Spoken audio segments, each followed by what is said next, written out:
Small disclaimer before we start. I had problems with my microphone and unfortunately I didn't have time to re-record this session, so you have to live with the bad audio this week. Mm, I hope you still have fun learning. Okay, hello guys, welcome to the first tutorial. Um, we're always working with some kind of scientific approach, or more like a concept, but it's not that easy to separate them completely. So our main focus will lay on displacement, noise for noise textures, refraction and reflection of objects. And also we will talk about the difference of non-physical base render engines and physical base render engines. And these will be topics which will be coming up over the course again and again because, yeah, as I said, it's not super easy to work something off and then move on to the next one. So it will be a little bit mixed, but I think I made the structure to help you follow along pretty well. So the first thing we're talking today is displacement maps, and it's actually a simple concept. We have a mesh and then we have a displacement map like you see over here.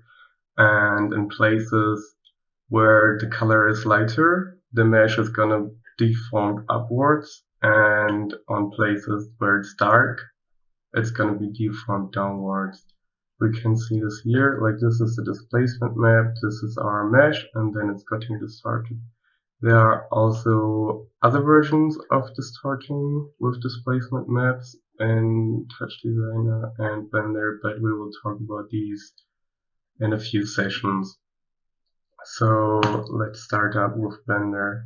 Down here you can see what I'm actually doing. We have this default code, we're gonna delete it.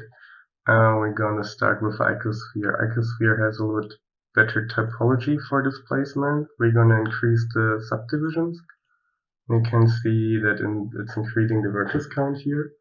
So don't put it up too much. I'm gonna actually activate the statistics so you can follow how many vertices we have up here. In general, you can remember more vertices, more calculation power for your computer. Like, don't have these too high because otherwise you will be not able to do anything. So let's dive right in. We're gonna start by adding a modifier, the displacement modifier, and we're gonna add the texture here. Now we go down here to the texture space, and Blender actually has a lot of textures prepared for you. For example, we have the magic one, and you can change all sorts of stuff here. Like you can change the depth. Also with the colors, you can always manage a lot, like decrease, increase it. And you can see it's looking pretty shitty right now because we have a very low vertex count. So we go back here and we add a subdivision surface. This is subdividing all the vertices so they increase. And you can see it's looking much better. And the thing why we use the subdivision modifier is it's simulating these vertices. So if I turn it off here, we're back. So we always have the possibility to turn it off or adjust if our computer is getting too slow. You can apply modifiers. Never do this with the subdivision one. It will only cause you problems later. So this one is turning off the subdivision modifier in the viewport and over here in the render. Also here you have to see it's always the same kind. Like if this one is on 1, let us render by image. You see it's not showing up here. So always see you have to render subdivision on the right amount. Okay, another thing is scaling. We can scale by press S and scale it. We see nothing changes, but you see the scale is now 3. If I click this and apply the scale, it's getting reset. So depending on how big our object is and how many vertices it has, the displacement maps interact in different ways. Let's activate it again. Okay. At the moment, we only have this ball and all sorts of displacement on this easy geometry will look a little bit boring after some time. So I'm going to deactivate this. I'm going into scalp mode, and we have a ton of tools over here. I would say it's the best if you just try around a little bit with it. You can increase the radius and the strength. For now, we're just gonna go with the elastic deform, so you can like kind of take this object and make it long. Like let's decrease the radius and just a little bit. So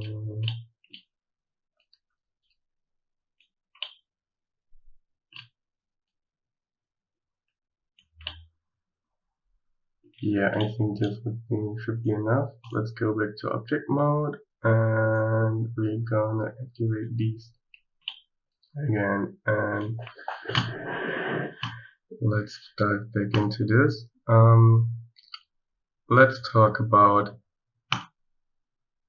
image and movie displacement. You can choose your own images, and you can also load videos in this. And actually, what we will do now is we will dive into Touch Designer, and we will make our own displacement map. So let's start Touch Designer. Okay, I actually don't have a key viewer for this one, so listen carefully. With right click, you can select everything and delete. With tab, you get into this menu where you can add all your nodes. Now we just hit noise and see here we have a noise. Now we want this noise to move. Go to transform, check here for the z-axis, and we're gonna type ABS time.seconds times 0.2. We're calculating it by 0.2 because if you just put in the time, it's way too fast. Now we go over here. I always like to set the period on 5, so it's much more smooth. And let's turn on the monochrome. Okay, what we can do now is we're gonna look for a ramp, and you can plug this ramp in here. And yeah, that's everything we need for right now. You can change your color patterns up here, and for now that's it. We're gonna look down here. We change this to 24 frames per second, and we want 10 seconds, so we're going for 240 frames in total. Now we go up here, export movie, put this one in here. We can see here the resolution. Actually, let's go with 1280 because this is the biggest solution you can export in the free version. So I'll change this to 24 frames per second, 240 for the codec. Go for MPEG part here, that's the most stable one. And we are 1. Save it, start it again. Done. Okay. So this is our video now. It's not looped yet, like we can make it seamlessly looped, but we're gonna talk about this later when we will focus on animation techniques. So right now this is enough for us. What you also could do, of course, is just delete this one Just let's find the second one, change the name so it's not overwriting, and start it. So now we have two self-made options. Now we click here and open, go to our folder, and choose this one. What we can do next is we can actually animate it with the video. We remember we exported 240 frames. We want to auto refresh the frames, and up here you can see we're in 24 frames per second. So our video has the exact same length as our timeline down here if we change it to 240. Like I always go 240 because 24 frames times 10, that's the easiest way for me. And if you play it, you can see we actually have our first animation. But that's not our goal today. We want to go a little bit deeper into modeling. So what we can do next is we're gonna add an empty.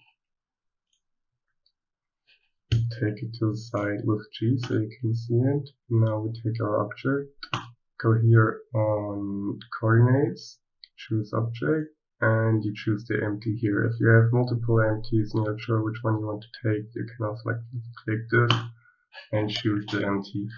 And now the displacement texture is mapped to this empty. So if I press G to move it,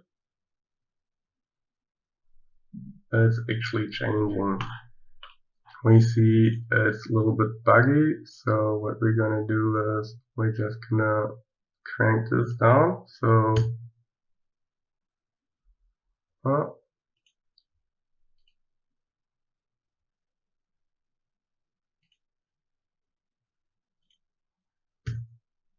okay, like now I deactivated it completely. If you have a stronger computer, this would work for you. For me, unfortunately not. So we can use this to manipulate this in multiple ways. Like as I said, you can move it, you can scale it, and you can rotate it. If you press 2 times R, you can freely rotate. So let's continue our workflow and make this a little bit more beautiful. So I'm actually gonna activate this again, crank it a little bit up, scale this one down.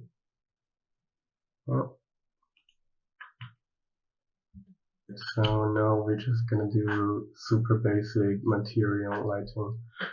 Right now we have this gray background. Also, we're in Eevee. We're gonna talk about Eevee and cycles in a few sessions, but for now we're gonna stay with Eevee. So go to this world. This is our background color. So if I turn it to black, we have much more contrast. Now we click this one. Go to shading. I also like just go to the render preview in this one, add a new one, and I think the easiest way to make it a little bit more interesting is to just make it shiny. So we just increase specular, decrease roughness, and we're gonna shade this smooth. So what's our next step? If you press 0, one thing, if you're on a laptop without the numpad, you go to preferences and input, and then you can emulate numpad, and then you can just use your regular numbers. But yeah, pressing 0 puts you into the frame you will render at the end. Now you can press N, or just up here, go to view, camera to view, and now actually when you navigate the camera, you can just look for a nice angle.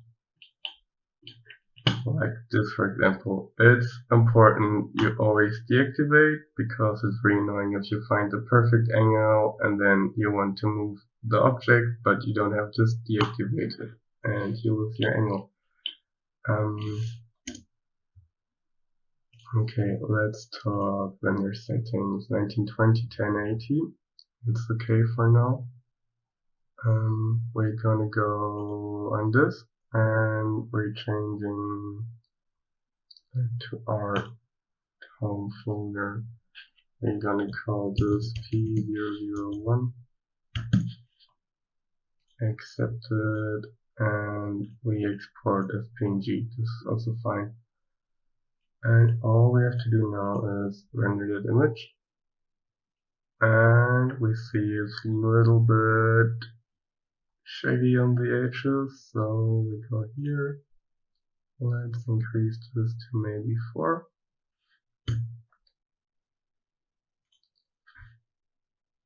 And render again.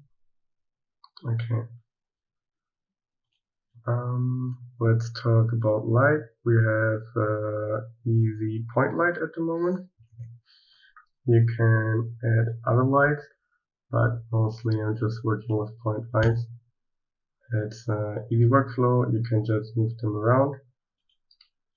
And down here you can increase and decrease. Normally around 1000 watt is pretty good value to work with. And let's put it here. Also to make it really beautiful with double display too.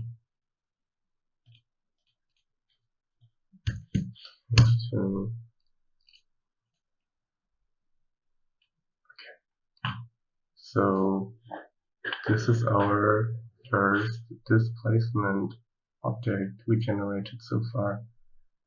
So I think at this point it's important I talk a little bit more in detail about how we can control the displacement, because right now the displacement is mapped to this one, okay?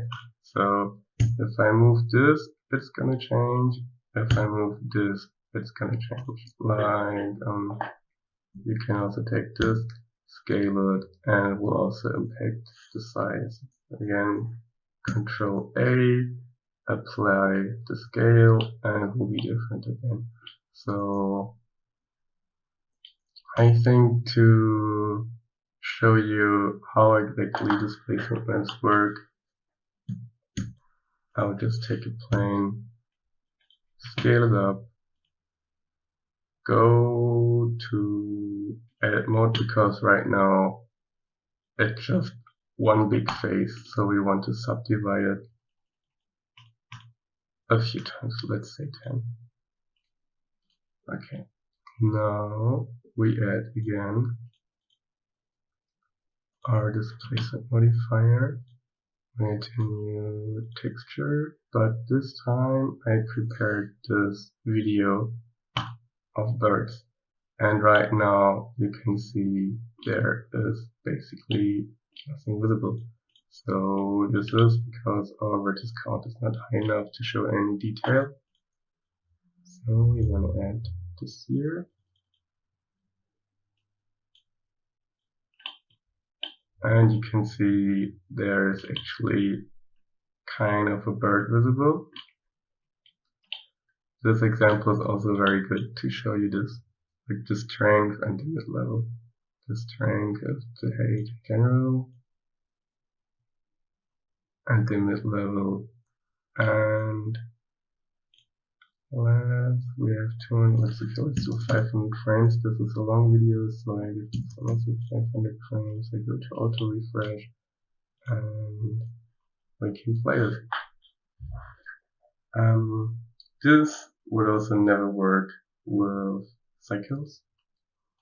I can even preview this in real time in the render preview. So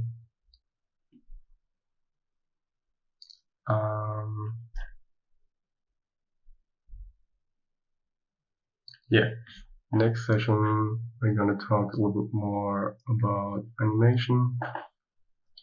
But for now, I think that's enough for you guys. I hope you understand everything, and see you next time. I forgot one small thing. We can join multiple objects. Let's copy this one with Shift D. I'm gonna rotate a little bit. So now they're intersected. I'm gonna choose both, Control J for join. Now we use the remesh modifier, and we can see here we have intersecting meshes, and with this one they disappear and merge together. If you decrease the voxel size, it's gonna get smoother, but for now let's leave it pretty rough like this. We're gonna apply this one, and then we're gonna add subdivision surface, and we can crank this one up now. And yeah, another technique to make weird shapes pretty fast.